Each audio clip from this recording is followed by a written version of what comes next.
شلونكم يا إخوة أصدقاء المشاهدين؟ شوفوا اليوم هلا ومرحبا بكم في حلقة كل خطيرة. الصراحة في شغل جديد احنا واحد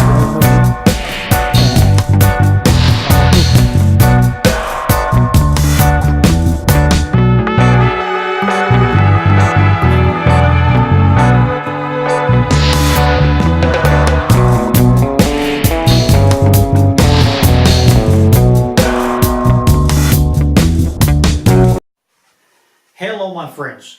Now, I want to start with law number 7, which is the force of saying no to yourself. What do I mean by saying no to yourself? Now, first off, let's look at the force here.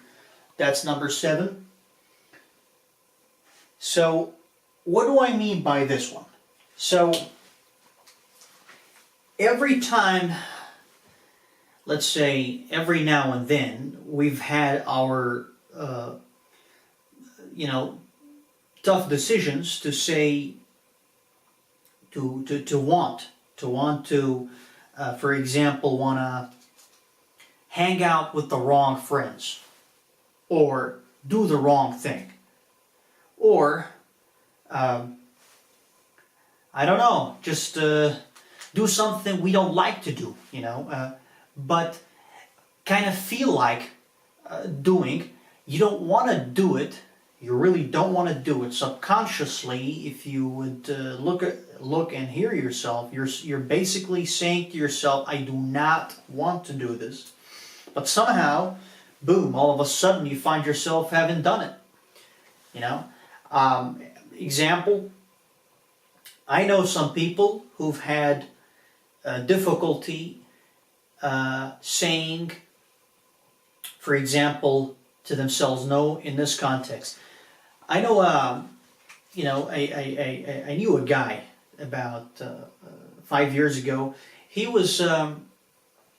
had a very tough problem, a very big problem with masturbation and watching porn and other kinds of problems related with that. So ever since I remember. And so in an interesting way, he came up to me and we talked about it. He said to me, look, man, I have a problem. I feel very shy to talk about it, but this is the problem. He cannot say no to himself. He says, every time I tell myself, enough, I'm not going to watch, for example, I don't know, porn or God knows what, and do some, masturbated, God knows what that, what he's doing. Every time he says that to himself, he says, I'm not going to do it today, and then boom, all of a sudden he finds himself having done it a couple of times. He said he's done it 5 times a day or so. And I was like, I didn't understand what he was talking about. But this was his reality. I mean, he really, I don't know. I cannot say if I believed him or not. But he said he had this kind of an issue, and this was haunting him, and he wanted to quit it. At the end of the day, he was totally debilitated, totally out of energy. I found it at the beginning, I found it very weird, and I didn't believe it, but in the end, I really understood that this man, he really meant it. He really had a big problem with that. And so I went online and I started reading about it, and I really discovered that there are certain people who have huge problems. Who had the same problem as he does, and this is considered an addiction, And so this man, I was talking to him. I said to him, look, buddy, I think it's better if you tell yourself no. But he said, I've been telling myself no the whole time. So there is nothing new you could tell me. I said to him, yes, of course. I told him if every time he says no to himself, the power of the no passes on to himself.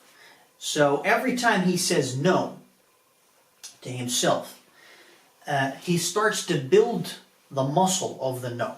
Every time he hears the word no, that power of no goes on to himself. It builds him, So saying no to himself starts easy. It starts at a very low level. At the beginning, you will definitely find it hard. It doesn't matter if it's this story I mentioned, or if you want to quit, let's say, cigarettes. If you tell yourself, I'm not gonna smoke any cigarettes, and boom, all of a sudden you find yourself already have smoked 10 cigarettes a day, then your no muscle is very weak. So how can you develop a strong no muscle? How can you really find a way to strengthen that no muscle so that it works for you when the chips are down, so that you keep it as a, so that it helps you, so that it really functions whenever you need it. The best way to say no to yourself is to say yes to something else. You have to, you cannot kill a habit. If you have a habit of smoking, if you have the habit of drinking, if you have the habit of masturbation in this context, then it's never going to help to simply say, I'm not going to do it and that's it. And boom, you're going to find yourself already have done it 10 times. I don't think it works that easy if you say to yourself, I'm not going to do it and that's it. Or I'm not going to smoke, I'm not going to drink. I think the best way to do it is to remove a habit starts by replacing the habit. So in order for you to say no to yourself, so that you build that muscle of the word no, so that it works and it functions when the shit hits the fan, you need to start by saying yes to something else. What I mean by that is you definitely need to look at yourself. What do you enjoy? Very close to that level of the other enjoyment that you're doing that is hurting you. So, bad habits feel natural, and good habits feel natural. And so, if you're smoking and you don't like it, then this feels natural to you. You wake up in the morning, grab a cigarette, start smoking it. You say no to yourself, but that no is as important as as your shoe in front of the door. It just doesn't make any difference. So before you grab that cigarette, before you grab that glass of wine, before you start to look up God knows what, porn or whatever, you need to make sure that you have something right beside yourself that you're ready to start and to replace basically the bad habit with the good habit. Why? If you say yes to the good habit, then it will be very easy, a lot easier to say no to the bad habit.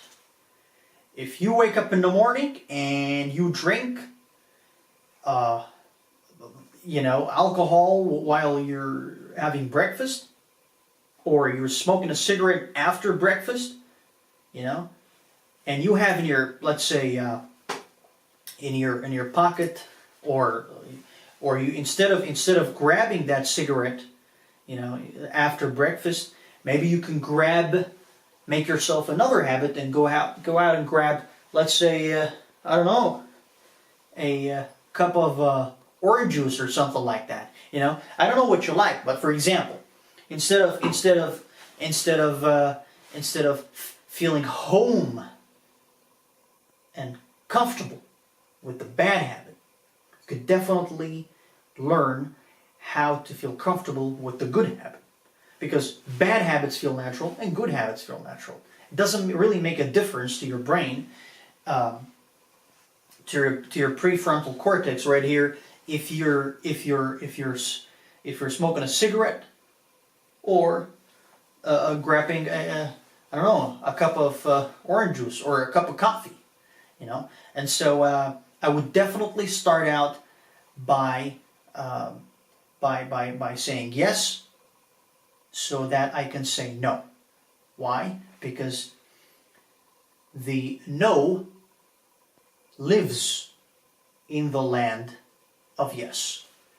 For now, I would definitely summarize it up to this one, and we'll discuss it more in detail in next episodes.